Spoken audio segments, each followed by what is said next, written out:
আজ আমি যে নাম্বারটা নিয়ে আপনাদের সাথে আলোচনা করব, আমার এক স্টুডেন্ট আমাকে রিকোয়েস্ট করেছে। সে নাম্বারটি হলো নাম্বার 1।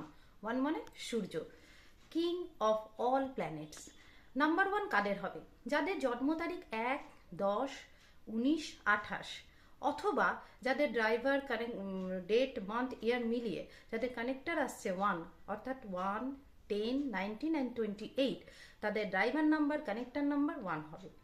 এক মানে কি? আগেই বললাম সূর্য। সূর্য কেমন থাকবে? রাজার মতো, রয়্যাল নেচারের হবে। তারা কিন্তু সবসময় টপ টপ জিনিস পছন্দ করবে। তারা কিন্তু কারোর আন্ডারে থাকা পছন্দ করবে না। তারা সবসময় চাইবে জগতের সবাই যেন আমার আন্ডারে থাকুক। এবং তারা কিন্তু জবের মধ্যে কোনো দিন কমফর্টেবল হবে না। যদি সে জবে যায় তাহলে আমি বলবো he is killing his potential. তারা কিন্তু সবসময় ব্যবসাতেই ভালো যাবে, কারণ ব্যবসা সে অনেককে নিয়ে নিজের মতানুসারে সে করতে পারবে। আর এই 1 নম্বরে যেটা সব থেকে বেশি লক্ষ্য রাখবে সেটা হচ্ছে 8 হচ্ছে এদের ভয়ানক শত্রু। 8 মানে শুধু 8 নয়, 8, 17, 26 এই তারিখের কারুর সাথে, অর্থাৎ যার ডেট, বার্থ ডেট 8-এর মধ্যে পড়ছে, তাদের থেকে একটু দূরে থাকবেন। বাকি তো নিউমরোলজিস্টের সাথে যোগাযোগ করতে হবে।